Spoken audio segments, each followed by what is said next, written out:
جمال مصطفیٰ یا نظر طیبہ کی گلیوں. بسم اللہ الرحمن الرحیم. الحمدللہ رب العالمین والعاقبۃ للمتقین والصلاة والسلام علی سید الانبیاء والمرسلین وعلی آلہ واصحابہ وازواجہ واہل بیتہ وذریاتہ اجمعین. اعوذ باللہ من الشیطان الرجیم.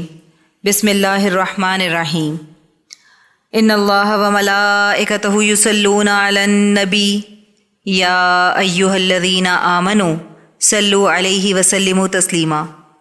اللہم صلی علی محمد النبی الامی وعلی آلہ وسلم.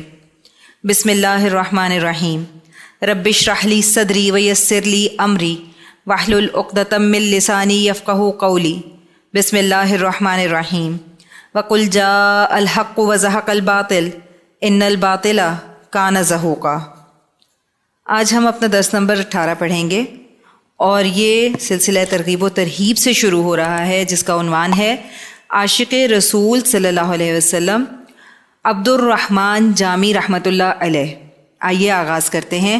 بسم اللہ الرحمن الرحیم. حضرت عبد الرحمن جامی رحمۃ اللہ علیہ سچے عاشق رسول تھے.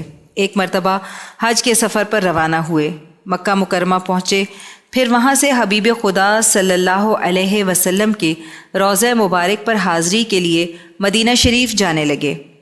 اس وقت مکہ کا جو گورنر تھا اس کو آپ صلی اللہ علیہ وسلم کی خواب میں زیارت ہوئی. آپ صلی اللہ علیہ وسلم نے فرمایا کہ ایک شخص جس کا نام عبد الرحمن جامی ہے، افغانستان سے آیا ہوا ہے، اس کو مدینہ نہ آنے دینا.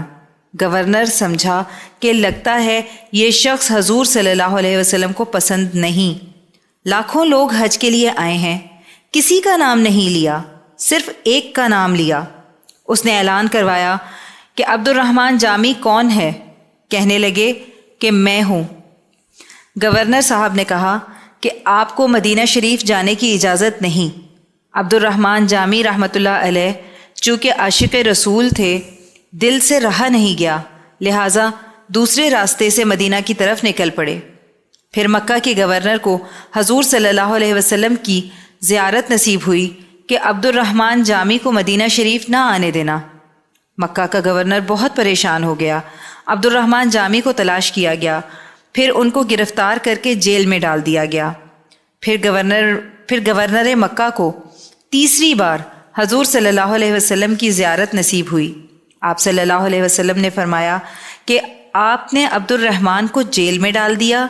وہ مجرم نہیں ہے بلکہ وہ تو میرا عاشق ہے، مگر کلام اس نے میری محبت میں ایسا لکھا ہے کہ اگر روضے پر آ کر پڑھ دیا تو مصافحہ کرنے کے لیے مجھے قبر سے باہر نکلنا پڑے گا، اور میں جب قبر سے باہر نکلوں گا تو فتنہ پھیل جائے گا. کلام کی مختصر تشریح. میرا جسم حضور صلی اللہ علیہ وسلم آپ کی جدائی میں پگھلا جا رہا ہے. جدائی مجھ سے برداشت نہیں ہو رہی. جیسے مچھلی بغیر پانی کے تڑپتی ہے، اسی طرح میں آپ کی جدائی میں تڑپ رہا ہوں. حضور، میرا دل بجھا ہوا ہے کیونکہ گناہ اتنے کیے ہیں کہ کون سا منہ لے کر آپ کے سامنے آؤں. گناہوں کے باوجود آپ کے سامنے کھڑا ہو جاؤں، یہ ہمت نہیں ہوتی. حضور، اگر آپ میری طرف آ جائیں، مہربانی فرما دیں، میری گلی میں آ جائیں. میں مسکین نادار کیا پیش کروں گا؟ حضور، آپ تشریف لائیں گے تو کچھ تو کرنا ہوگا. حضور، آپ کے سر مبارک پر نہیں، آنکھیں مبارک پر نہیں، داڑھی مبارک پر نہیں، جسم مبارک پر نہیں، لباس مبارک پر نہیں، پیر مبارک پر نہیں، جوتی مبارک پر نہیں، لیکن جو جوتی مبارک کے نقش ہوں گے ان پر اپنی جان قربان کر دوں گا. حدیث کا مفہوم. کچھ لوگ میرے بعد میرے دیدار کے ایسے طلبگار ہوں گے کہ اگر ان سے کہا جائے کہ حضور کی زیارت کے لیے آ جاؤ اور تمہیں اپنا مال اولاد سب کچھ قربان کرنا پڑے گا تو ایسے عاشق رسول اپنا سب کچھ قربان کر دیں گے۔ مولانا عبد الرحمن جامی رحمۃ اللہ علیہ کے کلام سے معلوم ہوتا ہے کہ وہ اس حدیث مبارکہ کے مصداق ہیں۔ ماقبل سے ربط۔ حضرت عمر رضی اللہ تعالیٰ عنہ کے اسلام قبول کرنے کے بعد مسلمانوں کو تقویت مل گئی۔ دعوت کا کام جو چھپ کر کیا جاتا تھا اب صحابہ کرام کچھ نڈر ہو گئے۔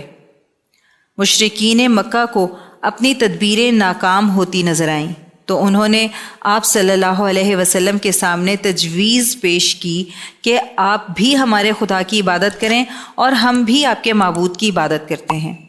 آپ صلی اللہ علیہ وسلم نے منع فرما دیا۔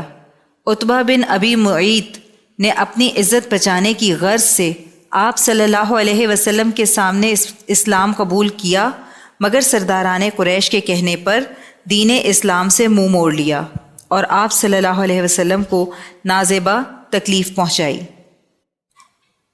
قریش کے انتقام کی صورتیں، نیکسٹ ہیڈنگ ہے ہماری۔ قریش نے مشورہ کیا کہ دیکھو کہ محمد صلی اللہ علیہ وسلم کے گھر کے پاس کس کس کے گھر ہیں۔ ابو لہب کا گھر قریب تھا اور دوسرے کفار قریش کا گھر بھی آپ صلی اللہ علیہ وسلم کے گھر کے قریب تھا۔ ان بدبختوں نے یہ طے کیا کہ اپنے گھر کی جتنی گندگی ہے سب حضور صلی اللہ علیہ وسلم کے گھر کے آگے ڈال دیا کرو۔ اس زمانے میں بلدیہ کی گاڑیاں نہیں تھیں کہ ملازم آئیں گے اور صفائی کریں گے، بلکہ ہر آدمی کو اپنے گھر کی صفائی خود کرنی پڑتی تھی۔ اگر کوئی دولت مند ہوتا تو نوکر رکھ لیتا، لیکن بادشاہ دو جہاں صلی اللہ علیہ وسلم کے پاس تو کوئی نہیں تھا۔ روایت میں آتا ہے حضور صلی اللہ علیہ وسلم جب اپنے گھر کے باہر کوڑا کرکٹ دیکھتے تو صرف اتنا فرماتے، احاذا حق الجوار، کیا ہمسائے کا یہی حق ہے جو تم کر رہے ہو؟ تمہیں میری نبوت پر ایمان نہیں، لیکن ہمسائے کے بھی تو کچھ اصول ہیں۔ اسلام نے ہمسائے کو اتنا بڑا مقام دیا ہے کہ احادیث مبارکہ میں موجود ہے۔ اللہ سبحانہ و تعالی نے بار بار جبرائیل علیہ السلام کو بھیجا کہ ہمسائے کے حقوق کا خیال کرو۔ آپ صلی اللہ علیہ وسلم فرماتے ہیں کہ میں تو ڈر گیا کہ کہیں اللہ تعالی ہمسائے کو بھی میراث میں حقدار بنائیں گے کہ جیسے بیٹے بیٹیوں کو حصہ دیتے ہو اسی طرح ہمسائے کو بھی دو۔ ابو جہل بدبخت کی نازیبہ اور تکلیف دہ حرکت۔ ابو جہل نے سرداران قریش سے کہا کہ حضور صلی اللہ علیہ وسلم پر کچرا ڈال کر بھی دیکھ لیا، لیکن حضور صلی اللہ علیہ وسلم دعوت و تبلیغ سے باز نہیں آتے۔ اب ایسا کرتے ہیں کہ جب حضور صلی اللہ علیہ وسلم نماز کی حالت میں ہوں گے تو اس وقت گندگی حضور صلی اللہ علیہ وسلم کے اوپر ڈال دیں گے۔ ابو جہل نے سب کو اکٹھا کیا کہ کون یہ کام کر سکتا ہے۔ عتبہ بن ابی معیط نے کہا کہ یہ کام میں کروں گا۔ اسی اثنا میں کچھ لوگ بیت اللہ میں آئے اور اونٹ ذبح کیا۔ وہاں رواج تھا کہ بتوں کے نام پر جانور ذبح کیے جاتے تھے۔ انہوں نے زمزم کے کنویں کی طرف اونٹ ذبح کیا تو اس وقت آپ صلی اللہ علیہ وسلم بھی نماز میں مصروف تھے۔ ما بین الرکنین یعنی حجر اسود اور رکن یمانی کے درمیان آپ صلی اللہ علیہ وسلم نماز ادا کیا کرتے تھے۔ علماء نے اس کی وجہ یہ لکھی ہے کہ جب آپ اس جگہ کھڑے ہوتے تھے تو مسجد اقصیٰ کی طرف بھی رخ ہو جاتا اور کعبۃ اللہ بھی بیچ میں آ جاتا۔ سرکار دو عالم صلی اللہ علیہ وسلم نماز ادا فرما رہے تھے کہ اونٹ کی آنتیں اوجڑی سارا گند بدبخت عتبہ بن ابی معیط نے آپ صلی اللہ علیہ وسلم کے سر مبارک پر ڈال دیا۔ جب آپ صلی اللہ علیہ وسلم حالت سجدہ میں تھے، آپ صلی اللہ علیہ وسلم کی زبان مبارک سے جاری تھا، سبحان ربی العالی، اللہ تیری ذات بہت بلند ہے، ہر چیز کے نقصان سے بہت بلند ہے، ہر چیز سے پاک ہے۔ کفار آپ صلی اللہ علیہ وسلم کو جب سجدے کی حالت میں دیکھ رہے تھے کہ اوپر گندگی پڑی ہوئی ہے تو وہ لوگ اتنا ہنسے کہ ایک دوسرے پر گر رہے تھے۔ سارے چہرے مبارک پر خون، جسم پر گندگی، اللہ اکبر! ہمیں تو پتہ نہیں کبھی کانٹا بھی چبھا ہے یا نہیں۔ اللہ کے حبیب صلی اللہ علیہ وسلم کی حالت کا اندازہ کریں کہ کیا ظلم اور تکلیف کا نشانہ بنایا جا رہا ہے۔ حضرت عبداللہ بن مسعود رضی اللہ تعالی عنہ اس طرف سے نکلے تو یہ منظر دیکھا اور اتنے کفار سامنے کھڑے تھے، سب طاقتور تھے۔ انہوں نے کہا کہ میں اکیلا تو کچھ نہیں کر سکتا۔ وہ چپکے سے گئے اور سیدہ فاطمہ الزہرا رضی اللہ تعالی عنہا کو بلا کر لائے۔ اللہ نے بی بی صاحبہ کو اتنی طاقت دی تھی کہ سب اٹھا کر پھینکا، اور اس کے بعد حضور صلی اللہ علیہ وسلم نے سجدے سے سر اٹھایا۔ سیدہ فاطمہ الزہرا رضی اللہ تعالی عنہا اللہ کے حضور دعا کرنے لگیں، یا اللہ ان بدبختوں کو پکڑ جنہوں نے تیرے نبی کے ساتھ بڑا ظلم کیا۔ دشمنی کی بھی کوئی حد ہوتی ہے، گستاخی کی بھی کوئی حد ہوتی ہے۔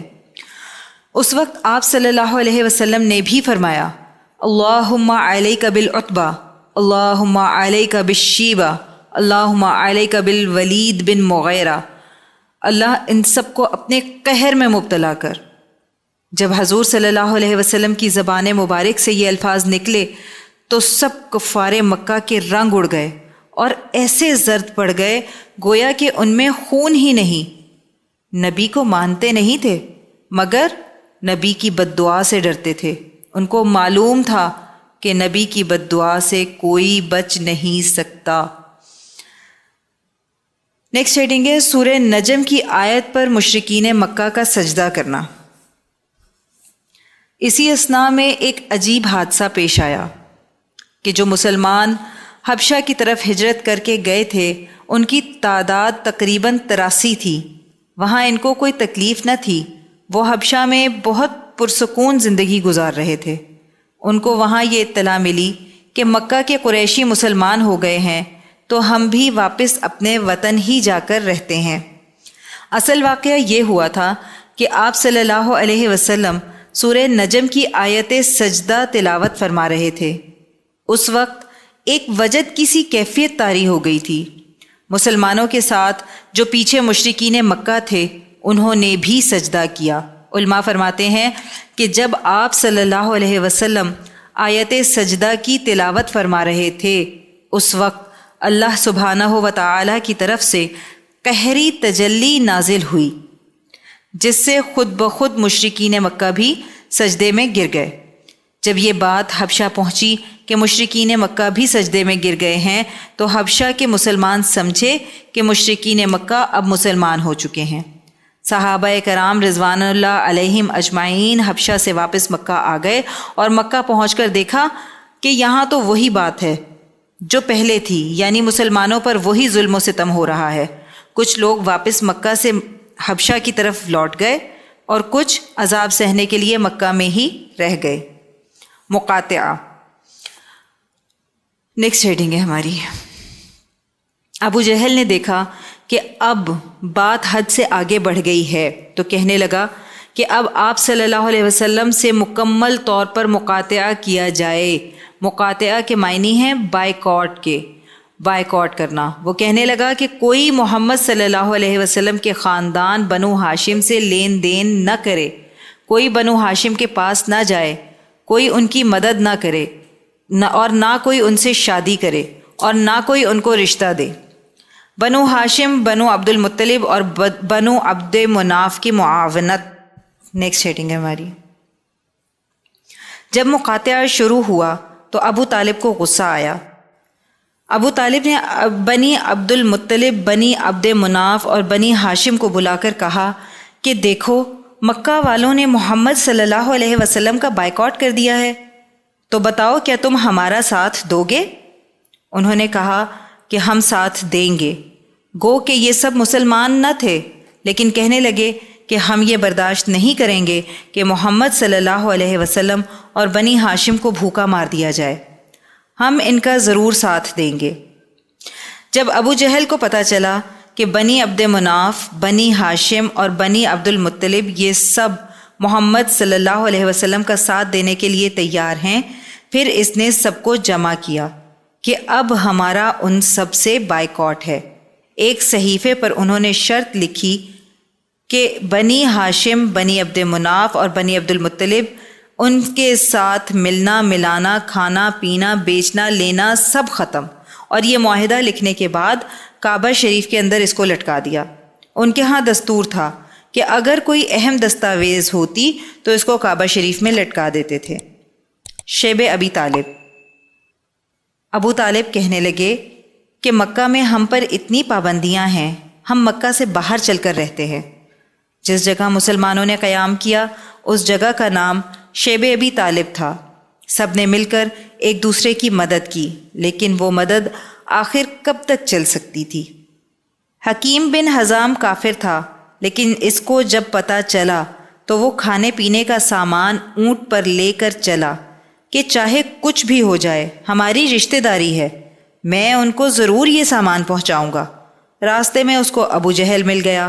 اس نے پوچھا کہاں جا رہے ہو؟ حکیم بن حزام نے کہا میری مرضی۔ جھوٹ نہیں بولنا چاہتا تھا۔ ابو جہل نے کہا کہ مجھے پتہ ہے تم بنو ہاشم کی مدد کے لیے جا رہے ہو کیونکہ تمہاری رشتہ داری ہے۔ اس بدبخت نے کہا کہ یہ نہیں ہو سکتا کہ تم جا کر میرے دشمنوں کو کھانا پہنچاؤ۔ ابو البختری ایک سردار تھا۔ اس نے دیکھا کہ ابو جہل حکیم بن حزام کو روک رہا ہے تو اس نے ابو جہل سے کہا کہ یہ بھی تو سردار ہے، تم اس کو کیسے روک سکتے ہو؟ وہ ایک آزاد آدمی ہے، اس کی مرضی ہے۔ ابو جہل کہنے لگا یہ تو میرے دشمنوں کو کھانا دینے جا رہا ہے، حالانکہ ہم نے تو ان سے اقتصادی بائیکاٹ کیا ہوا ہے۔ اس وقت ابو البختری نے ابو جہل کو دھکا مارا کہ جاؤ ہٹو، میں بھی اب ان کے ساتھ ہوں۔ ان سب باتوں کے باوجود مسئلہ یہی رہا کہ ایک اونٹ کا اناج بھی آخر کتنے دن تک چل سکتا ہے؟ یہاں تک کہ ایک ایسا وقت بھی آیا کہ ایک اونٹ مرا ہوا پڑا تھا، اس کا سب کچھ اندر سے تو کھایا ہوا تھا، صرف اس کی کھال باقی تھی۔ اس کھال کو دھو کر پکاتے اور اسی سے گزارا ہوتا۔ آج ہم اللہ کی سینکڑوں نعمتیں کھاتے ہیں اور شکر بھی ادا نہیں کرتے، اور یہ اللہ کے نبی ہیں، اور ان کا جرم کیا تھا؟ سورہ غافر آیت نمبر 28 میں اللہ تعالیٰ فرماتے ہیں اتقتلون رجلا ان یقول ربی اللہ، کیا تم ایسے آدمی کو قتل کرنا چاہتے ہو جو صرف یہ کہتا ہے کہ میرا رب اللہ ہے؟ کافروں کے نزدیک مسلمانوں کے لیے کوئی حقوق نہیں۔ کیا مسلمان انسان نہیں؟ خود حقوق انسانی کے علم بردار بنتے ہیں، لیکن کتنے مسلمانوں کو بے گناہ شہید کر دیا جاتا ہے؟ وہاں انسانی حقوق نظر نہیں آتے۔ یہی حال اس وقت بھی تھا اور یہی حال آج بھی ہے۔ اس وقت ابو جہل، ابو لہب، عتبہ، شیبہ، ربیعہ، تمام دشمنان اسلام کے گھروں میں تو کھانے پک رہے تھے، لیکن بنی عبد المطلب، بنو ہاشم، بنو عبد مناف اور سیدنا رسول اللہ صلی اللہ علیہ وسلم کے گھر میں فاقے ہو رہے تھے۔ نیکسٹ ہیڈنگ ہے مقاطعہ کس طرح ختم ہوا۔ قبیلہ بنو عامر بن لوی کا حشام بن عمر ایک شخص تھا۔ اس کے دل میں خیال آیا کہ مسلمانوں کے ساتھ بہت بڑا ظلم ہو رہا ہے۔ اس نے سوچا کہ میں اکیلا تو کچھ نہیں کر سکتا۔ وہ حکیم بن حزام کے پاس گیا اور کہنے لگا کہ یہ بہت ظلم ہو رہا ہے، وہ صحیفہ جو خانہ کعبہ میں لٹکا ہوا ہے اس کو پھاڑ دیتے ہیں۔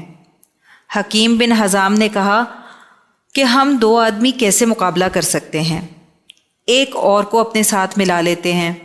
وہ دونوں زہیر بن ابی امیہ مخزومی کے پاس گئے۔ وہ بھی کہنے لگے کہ جو کچھ مسلمانوں کے ساتھ ہو رہا ہے یہ سب غلط ہے، میں بھی تمہارے ساتھ ہوں۔ حشام بن عمر بہت سمجھدار تھا، کہنے لگا کہ 3 آدمی بہت کم ہیں، کیوں نہ ہم ابو البختری سے بات کریں۔ ابو البختری نے بھی ان کی حمایت کی اور ان کے ساتھ ہو گیا۔ ابو البختری نے کہا کہ عبداللہ بن اسود سے بات کرو، پھر عبداللہ بن اسود بھی ان کا حمایتی بن گیا۔ اب یہ 5 آدمی آئے اور کعبۃ اللہ کے پاس دارالندوہ میں بیٹھے ہوئے تھے، اور ان میں سے ایک آدمی کہنے لگا کہ اے قریش کے سرداروں، اگر تمہیں اسلام نہیں لانا تو مت لاؤ، لیکن یہ کسی کو حق حاصل نہیں کہ مسلمانوں کے ساتھ بائیکاٹ کیا جائے، یہ بہت بڑا ظلم ہے۔ ابو جہل کھڑا ہو گیا اور کہنے لگا یہ تم کیا کہہ رہے ہو؟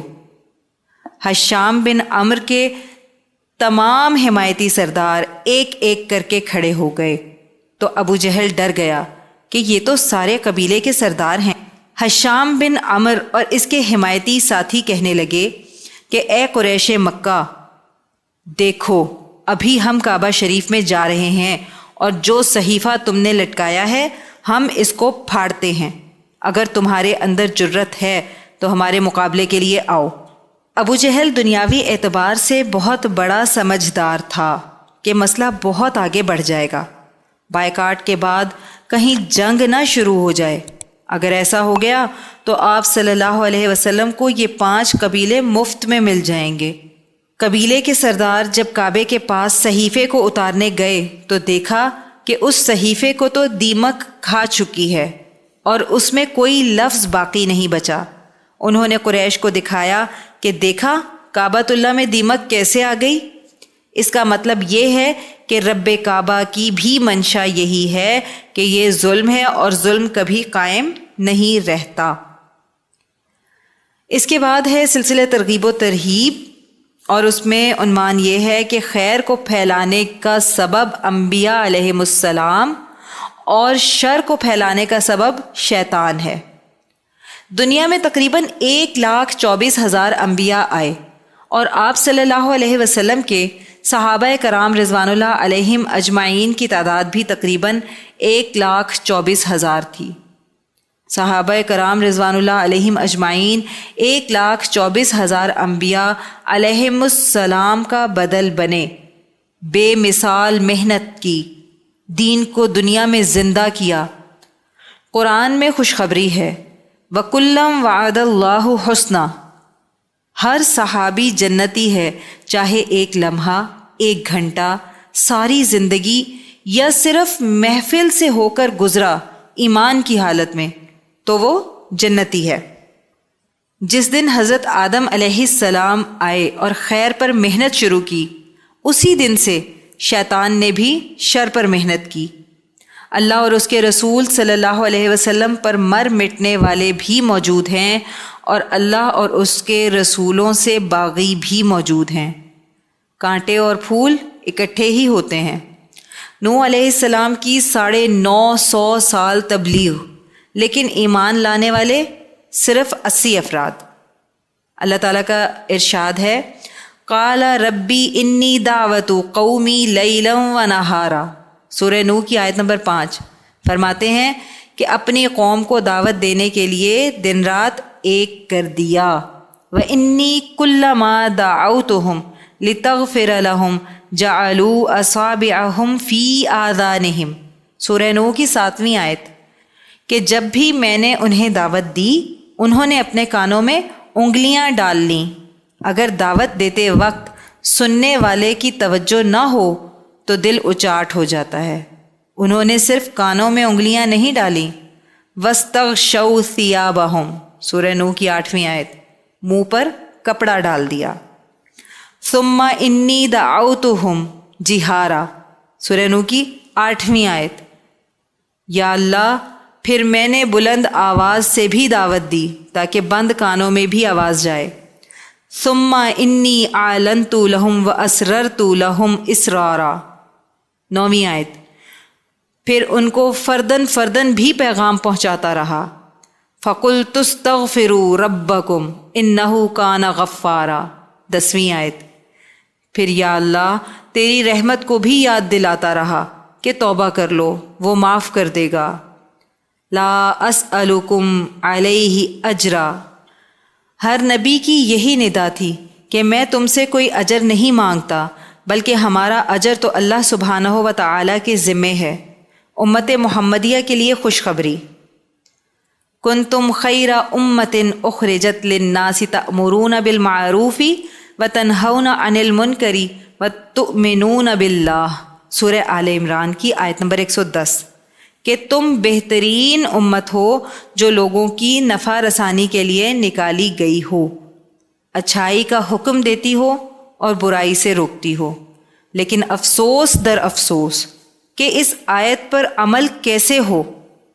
ہمیں تو اللہ کے حبیب صلی اللہ علیہ وسلم کی سیرت مبارکہ سے واقفیت ہی نہیں۔ آپ صلی اللہ علیہ وسلم کی ایک ایک ادا 7 زمین اور 7 آسمان سے قیمتی ہے۔ ہمارے مشائخ فرماتے ہیں انسان کائنات کا دولہا ہے۔ واقعی یہ جملہ چھوٹا ہے مگر گہرائی رکھتا ہے۔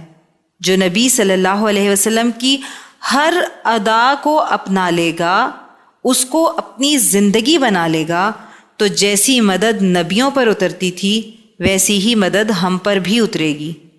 الا ان نصر اللہ قریب۔ یہاں ہمارا درس نمبر 18 مکمل ہو گیا۔